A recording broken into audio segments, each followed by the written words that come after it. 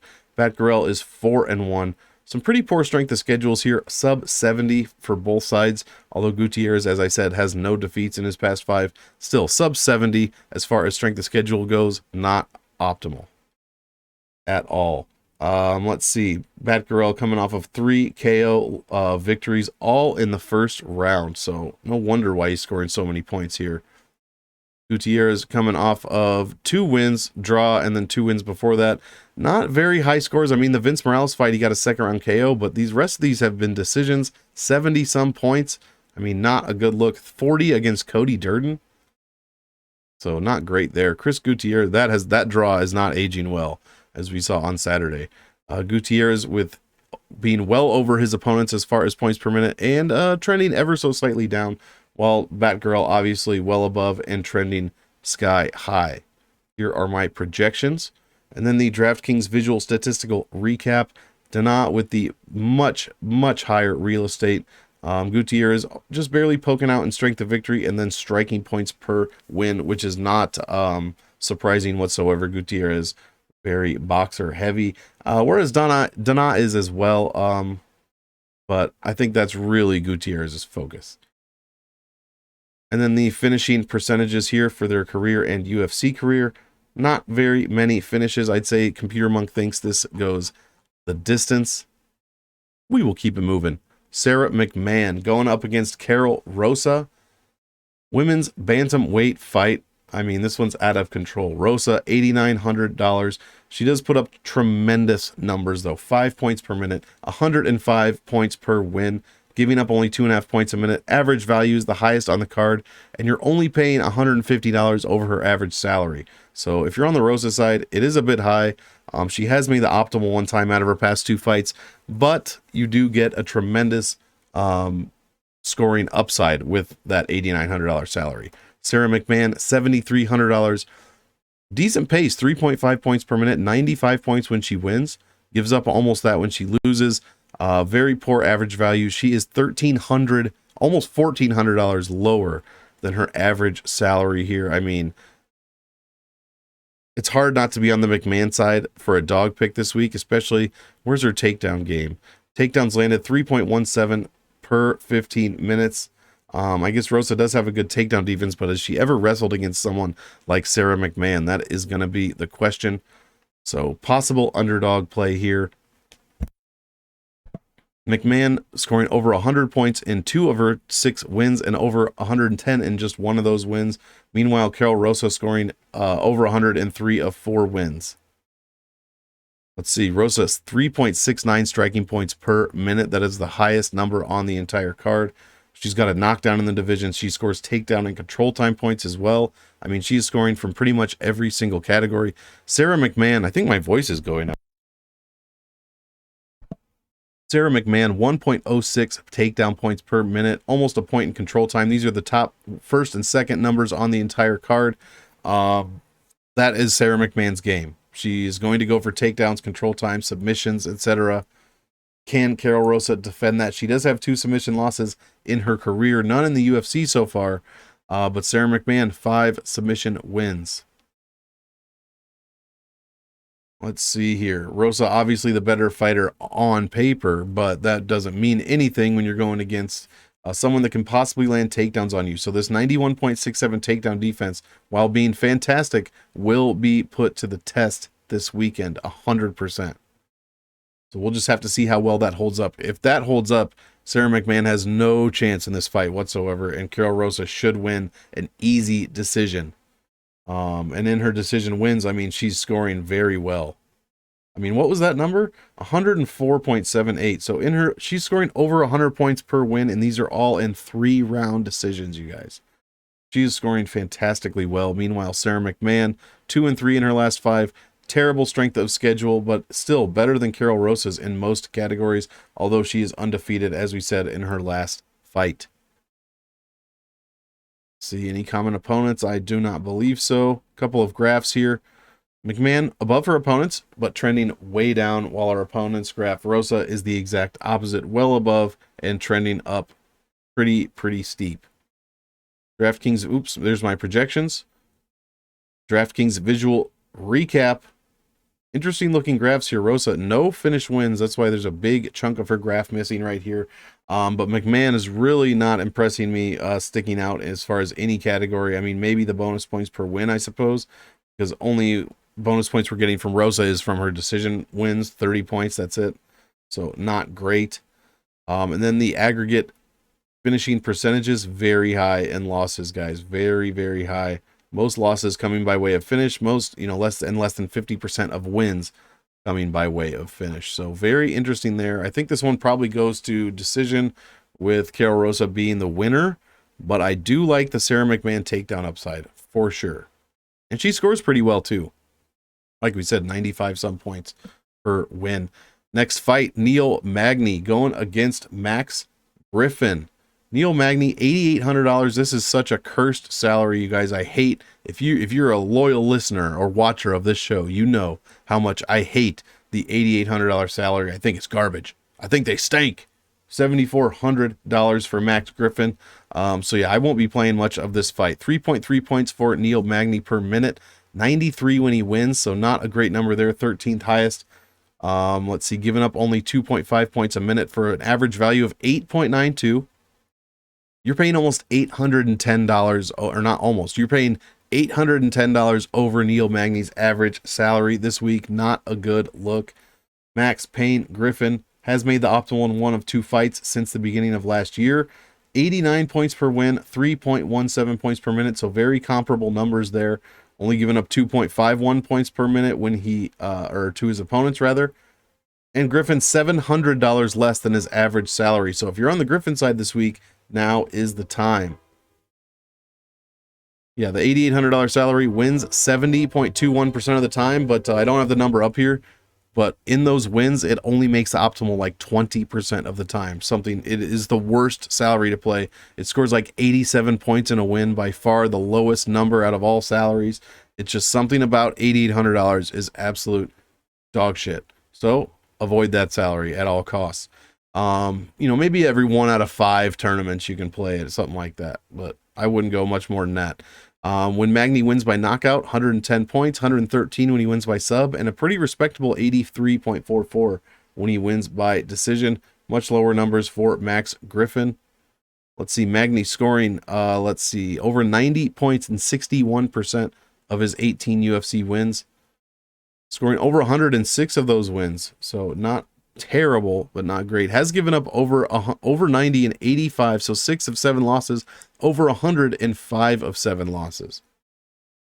Those score pretty well. Takedowns and control time points, top 5, top 10 in those categories, and 2 striking points per minute. Is susceptible to being taken down, though, and getting takedown points and control time points scored on him. Whereas Max Griffin has a few of those points, but we're under the top 10 in these categories. Bonus points, not too much as far as that goes. Here are some relevant fight statistics. Let's see here. Max Griffin with a 71% takedown defense, so not terrible. Controlling just over half of his total grappling time. Strength of schedule is much better than we have been seeing on this card so far. Over 70 across the board. Got to give it to Neil Magny, though. Got to do it. Coming off of a win over Jeff Neal. Lost to Michael Chiesa, beat Robbie Lawler, Rocco Martin, and Li Jingliang. Max Griffin coming off of his win over Carlos Condit. So yeah, neither guy scoring very well when they win. But Neil Magny, did hit 100 points in a decision over Lawler and almost 100 points in a decision over Jingliang. So not terrible.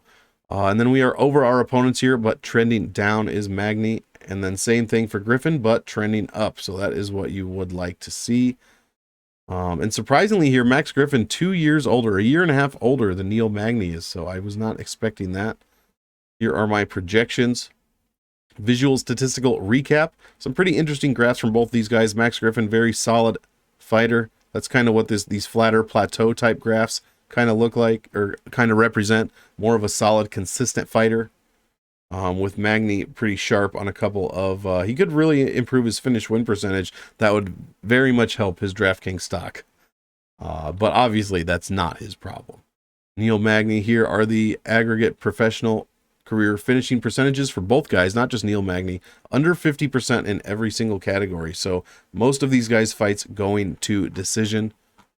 Magny's had 17 of, 33 fights go to decision. So that is a ton of decisions.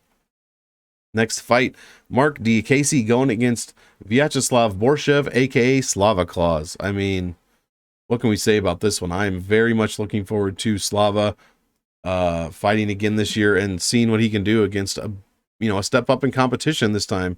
Going against Mark Diakiese, who is $7,500. He's 5-5 in the UFC. So I don't know. It kind of seems to me like they're feeding Slava Claus, the Bone Crusher here, but we'll see. 2.82 points per minute, only 94 points when he wins, almost 95. Coming in $1,150 cheaper than his average salary. So big dog salary this week at $7,500. That salary has a winning percentage of only 29.17. Not very good at all. When Mark wins by knockout, 112 points. When he wins by decision, the 10th highest number on the card, 83 points. Let's see here. Scores over 90 in 3 of 5 wins, over 110 in 1 of those 5 wins. Only given up over, he has 5 losses, but he's only given up over 90 points just 1 time. Nothing ever higher than that. Borshchev with his very small average fight time total that we have here, 3.78 minutes. He's got some crazy numbers per minute. 2.65. He got taken out once and he has 1 knockdown, but these numbers are pretty much the highest on the card. So take that with a grain of salt. Only 1 fight, less than 4 minutes, etc., etc. But he did score a first round finish. I believe it was a knockout against Dakota Bush. That's right. Or Dakota Bush. My goodness. I have no stats for that's not true. He's just not ranked. I have a few stats for Borshchev, but here are the stats for Diakiese. Only 65% takedown defense. Where's my... I don't have knockdowns on here. I want to know... He has been knocked down yet, because he does not have a perfect Chindex. A perfect Chindex is 0. His Chindex is 0.32, and Slava Claus with a 6.25 power index. So absolutely off the charts there. Diakiese coming off of 2 straight losses, you guys. If he loses this one, this might be it for him in this organization. We will have to see. He beat Joe Duffy and Venata, lost to Hackprest, Fiziev, and Alves over his past 5 fights. So not a great look there. Diakiese trending way down, but still above his opponents. Meanwhile, so actually this doesn't matter because only one fight. And here are my projections. So pretty high projections for Diakiese for both guys, really. So this is a very interesting fight. I will be targeting the Slava side of things, but it might be worth it to have Diakiese in a few lineups just in case. But I don't know. We've seen Slava before, and Diakiese seems to be on the downturn. I mean, he's only 29 years old. That's the other thing. He's a super young guy, so dropping those 2 fights in a row. I mean, Fiziev is no joke. Alva's no joke, but still, first round sub. I mean, that never is a good look. So we'll have to see what his performance is going to be like this week. Visual statistical recap. I mean, Borshchev, only 1 fight, but a huge graph here. Just about 50% finish rate for wins and losses in their career and the UFC. So again, guys, I'm going to be on the Borshchev side. $8,700. That might be a deal this week. I mean, that's $300 less than he was against Dakota Bush. So if you're on the Borshchev side, play him a bunch this week. I'll probably have a little bit of Diakiese just because you never know. He's got thunder in his hands. And if he does land him, which he has not done in a while, I mean, who knows how Borshchev will react. So I'll probably have a little bit, but a lot of Borshchev for sure. Next fight, ALL Latifi going against Oleinik. I can't believe this dude is still fighting. He's almost 45 years old. He's 3 months away from being 45. ALL Latifi, almost there himself. 38, closer to 39 than he is to 38. $8,600 for Latifi this week. That is a fantastic salary. I love this salary pair to play. And this week we get heavyweights at this salary. So 2.45 points a minute, 97 when he wins. So a pretty good number there that he ends up with. Coming up $500 over his average salary is Latifi. You get a decent value, 7.79, nothing to scream about. But he only gives up 1.61 points per minute. That is, you know, ALL Latifi's got some crazy good defensive numbers for having 14 fights in the UFC. Oleinik, $7,600. He is 8-7 in the UFC. 3.81 points a minute. Not so good defensively as Latifi is, averaging 3.77 opponent pace per minute and giving up 103.94 points when he loses. That's over 7 losses. But when he wins, almost the exact same number, almost 104 points over 8 wins. And he's right at his average salary. So I'm going to be heavy on this fight, you guys. You have to be. Oleinik has been knocked out 9 times in his career. 5 times in the UFC he's been finished by way of TKO, KO. Never by sub, obviously. Latifi has never been subbed in his career, so that could be an interesting take on this fight. But Oleinik, obviously, I think he can sub anyone if given the opportunity. Latifi scoring 120, almost 118.5 when he wins by KO. I mean, Oleinik by sub, that's his most likely path to victory. 105 points when he wins by submission.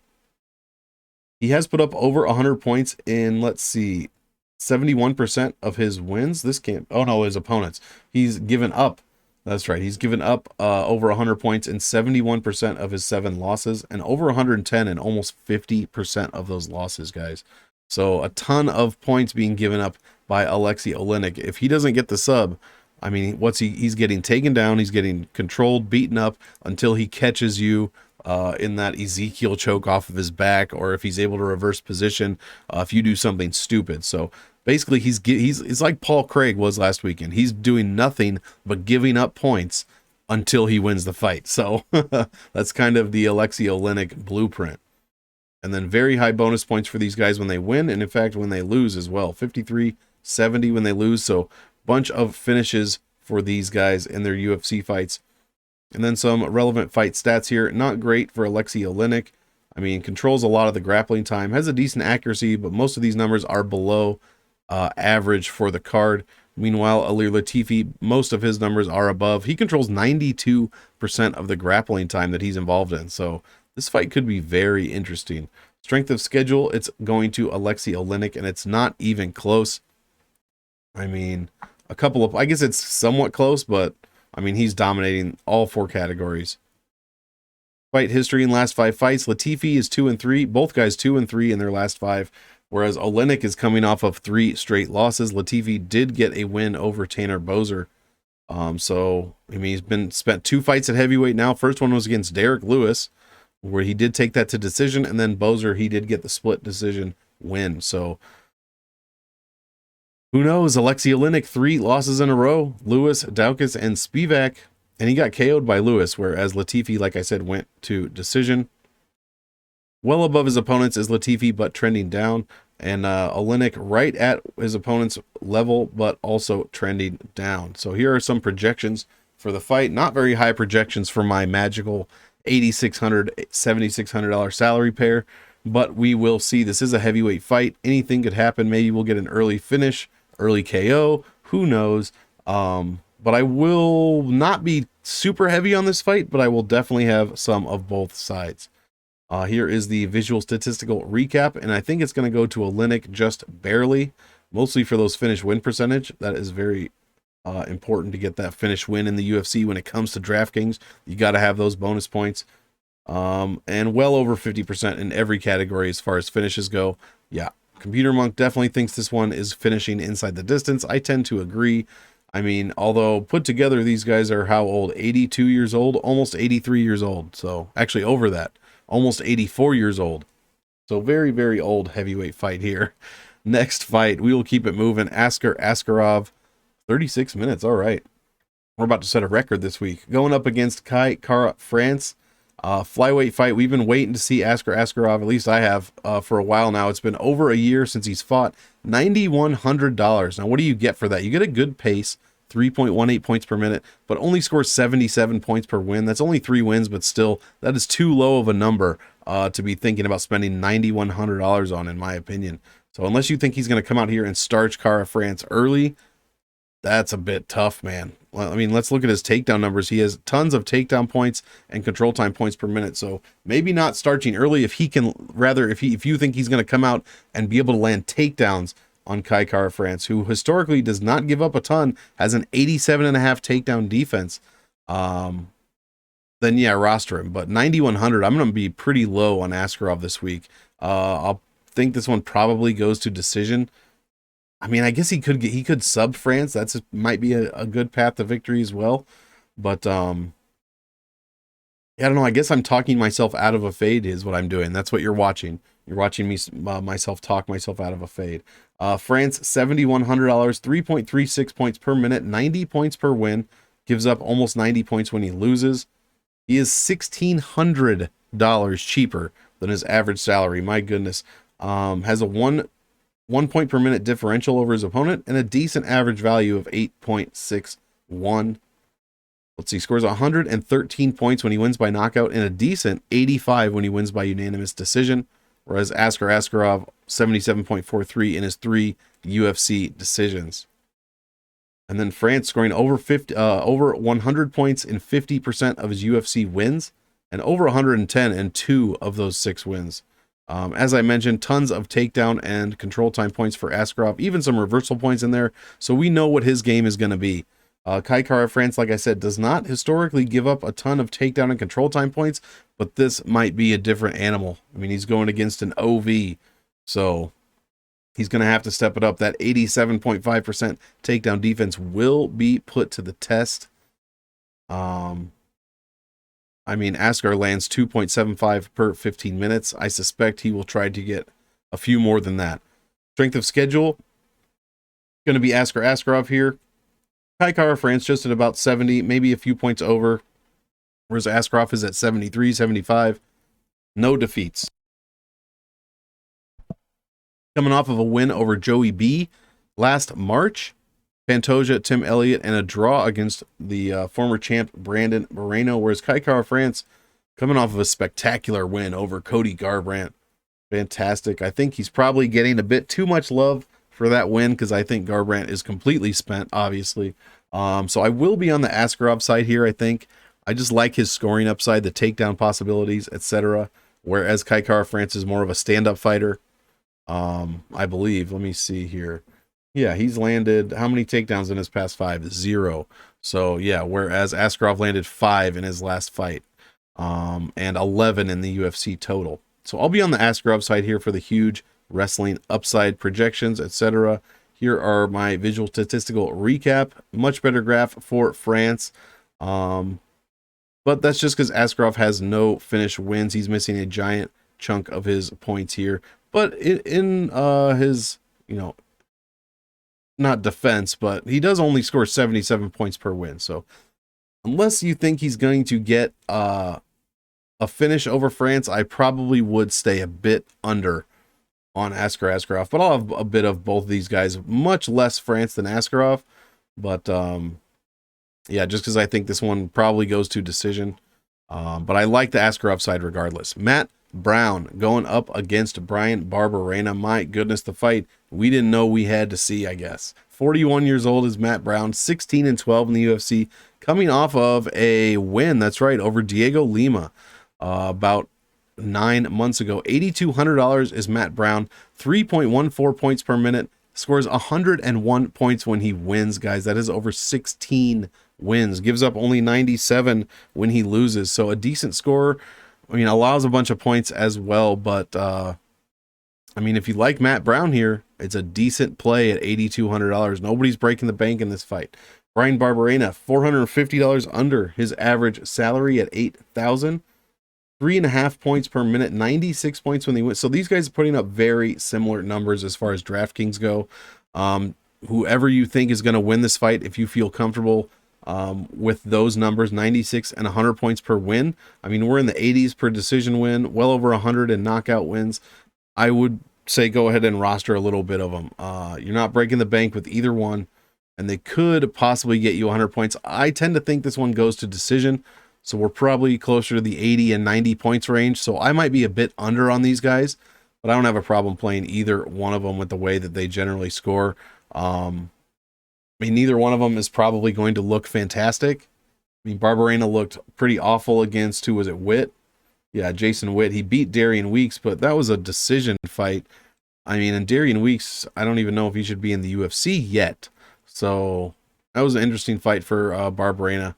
Matt Brown pretty much smashed Diego Lima. Yeah, second round knockout, but coming off of 2 losses right before that. So Brown has scored over 90 points in 12 of 16 UFC wins, but over 100 in less than 50% of them. So he does have trouble getting to that triple digit mark when it comes to DraftKings scoring. Brown averaging, I mean, both these guys get taken down and controlled. That is what they do pretty much. But Brown, the much higher offensive takedown and control time points compared to Barberena, who is pretty much non-existent as far as a takedown game goes. And then some relevant fight stats, pretty low and sloppy for both guys, as you would expect.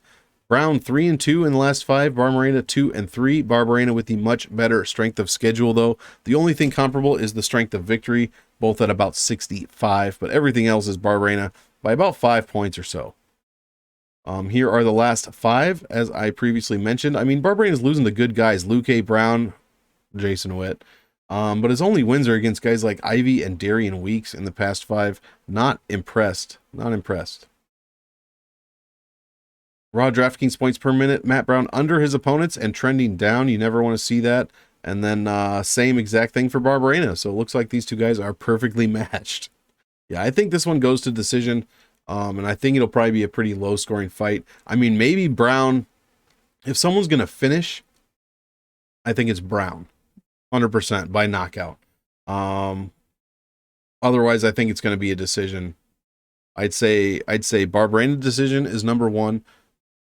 Brown decision number 2, and then maybe Brown knockout number 2, and then Brown decision number 3. So that's kind of how I'm ranking those outcomes here. I'll have a little bit, but like I said, I'll probably be under the field on both guys. I'll have more Brown than Barberena, I bet you. And I know it's only Tuesday, so things could change, but that's how I'm thinking about it right now. Joanne Wood going against Alexa Grasso, co-main event of the evening.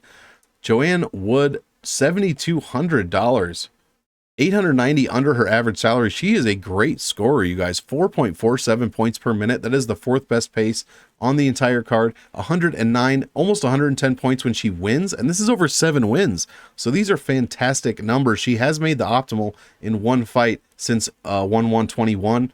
I mean, outscoring her opponents in a big way. Alexa Grasso, let's look at her numbers. 5-3 in the UFC. She is 9,000 this week, $600 over her average salary, scores only 3 points per minute, only 80 points when she wins, and this is out of 5 wins, gives up 90 points when she loses, so nowhere near. I mean, she's 30 points away from Joanne Wood's average DraftKings points per win number, and almost a point and a half below her pace. But that said, there's probably a reason why she's $9,000. So, I mean, look at the Joanne Wood scoring in triple digits every time she wins, pretty much, except for even in decisions, 109. Absolutely insane. Grasso giving up a ton of points when she loses by sub. So one of these women is probably going to win and doesn't score well, and the other one is probably going to lose, but if she does win, is going to put up a ton of points. So great DraftKings matchup here. They got us not really knowing what to do. I'll obviously be on the Grasso side, but how could you roster 80 points per win at $9,000 when her opponent is at 72? Great underdog salary, by the way, 7,200. One of the best underdog salaries you can play. Scores 4.5 points a minute and 110 points per win. I mean, come on. You got to take a gamble on Joanne Wood this week for DraftKings. Grasso has the strength of schedule, but it is very close in every category. Wood coming off losses to split decision loss to Lauren Murphy and a first round sub to Talia Santos. I mean, she's 19-1. I think she's very good. I think she's fighting Shevchenko next.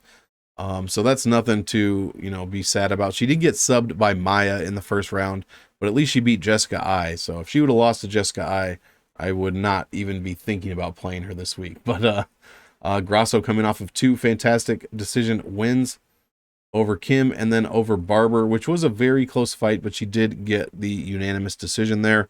Joanne Wood well above her opponents as far as pace, but trending down. It's difficult to keep that pace up in this division. Alexa Grasso over her opponents and trending up while her opponents trend down. Fantastic.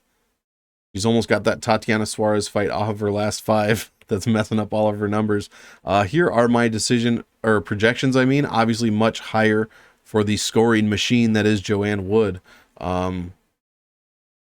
Visual statistical recap, very high for Wood as far as DKP per minute, bonus points, all that stuff, fantastic. And then the aggregate aggregate finish rates in wins and losses, pretty low as far as wins. In fact, very low. 50% in losses, though, they get finished. So I am going to be, I probably think Grasso wins this fight. But even look at this, the $7,200 salary is a very low salary. It's like the 4th lowest this week, maybe 5th lowest. Has a 36% win percentage, you guys. 9,063% win percentage. So 7,200 is always in the fight. I love this salary, especially when we can get a prolific scorer in there, as Joanne Wood seems to be. 4.5 points per minute. She is just throwing strikes left and right. I love this play this week. I'm not going to be super high on it. I know I'm talking her up here, but I will have 25% probably of Joanne Wood this week. I think Grasso wins, but 9,000 is a bit much. I don't think she's going to get the finish here. Grasso has no submission wins at all in her entire professional career, and that is where Joanne Wood is most susceptible to losing. So I like Grasso to win, but I think this is going to be competitive, and I will be rostering more Wood than Grasso. Main event of the evening, guys. We did it. Curtis Blaydes going against Chris Daukaus. Chris Daukaus coming off of that knockout loss to Derek Lewis back in December. I believe it was the last card of the year. And Blaydes coming off of a win, the Jairzinho Rosenstruik win. $9,200 is Blaydes this week, but he is a fantastic scorer. 5.11 points per minute. That's the second highest pace on the card. He only gives up 1.33. So not only is he scoring a ton, he's allowing next to nothing. Averages 112 points when he wins, but does give up 100 points when he loses. So that tells me he's not giving up a lot of points per minute, but he is getting finished, allowing his opponents to get to these triple-digit scores. Blaydes only $300 over his average salary, and the salary voodoo here is fantastic. The weight class heavyweights, 55.56% of the time, one of them makes the optimal. The 13th fight of the night, one of them makes the optimal 61.9% of the time, and the $9,200 salary wins at a 73% rate. Absolutely love this fight for DraftKings. Chris Daukaus, 4-1 in the UFC, $7,000. Guys, he's more than $1,000 cheaper than his average salary. So if you like Daukaus here, play him.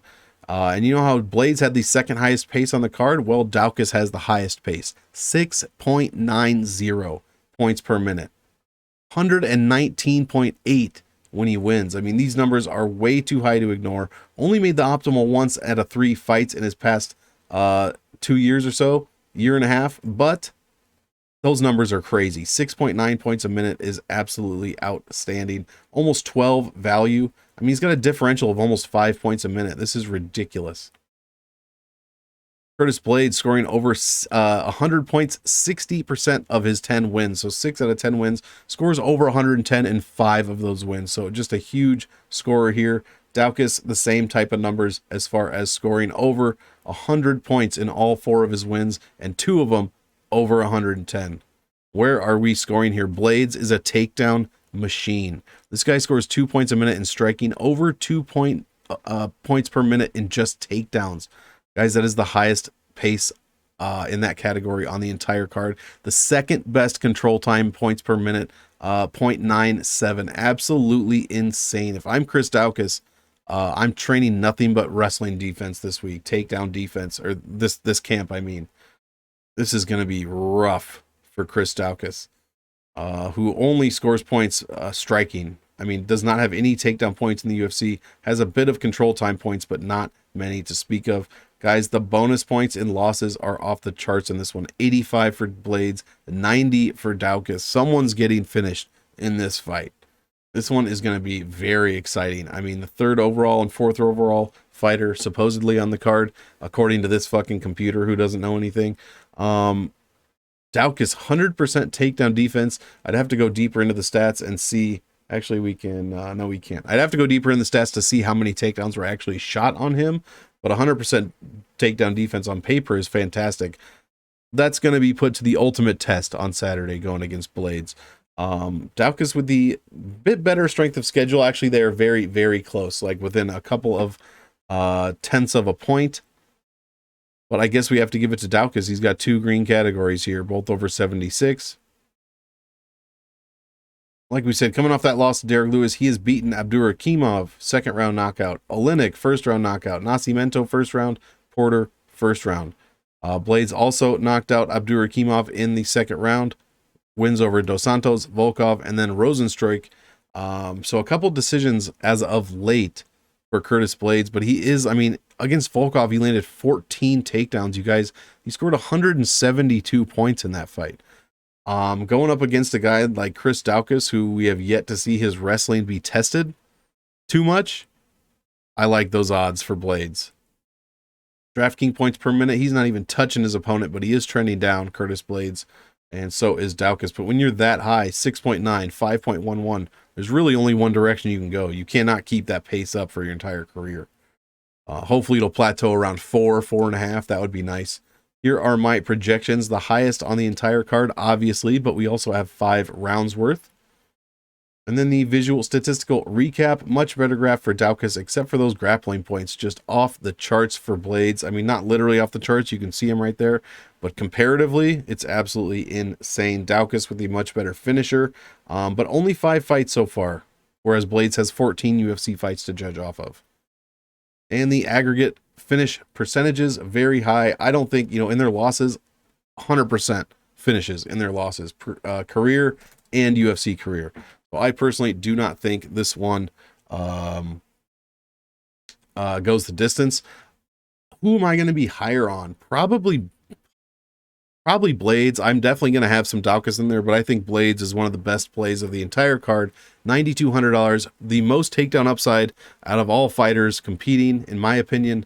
I absolutely love the Blaydes play this week. Unless Daukaus knocks him out early, Blaydes should easily score 100 points. I think just in 14 takedowns against Volkov.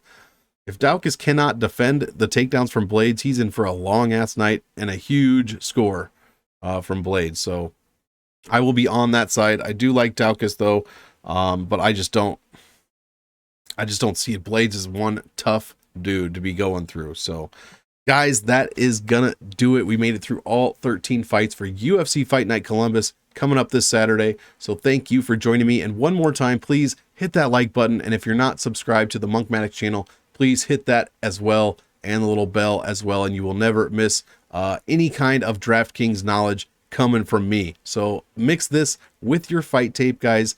Do that in the next couple days and you will be making money this weekend. This is the last fight week. Then we have a week off. So this is the last fight week before we get a little break here. So get those lineups in, get your stat study in, get your tape study in so you can make all the right plays this week. Check me out tomorrow. I have a salary voodoo video coming out on MMA Engine YouTube channel. Be sure to sub to that as well. It'll be about 15 minutes. I'll go over 3 fights or so and the salary voodoo that is tied to that. Check me out tomorrow night. Right? Wednesday night. Pub Sports Radio. Me, Brady, Uncle Weezy, and Luke going through all of our favorite plays as far as DFS for the upcoming card. And then Friday, Monk and Lou's Happy Hour coming to you on the MMA Engine channel, so do not miss that. We'll cover everything you need to know the night before UFC Columbus. So guys, thanks again for joining me, and as always, I want all of you to enjoy the fights. So enjoy. We'll see you next time, guys.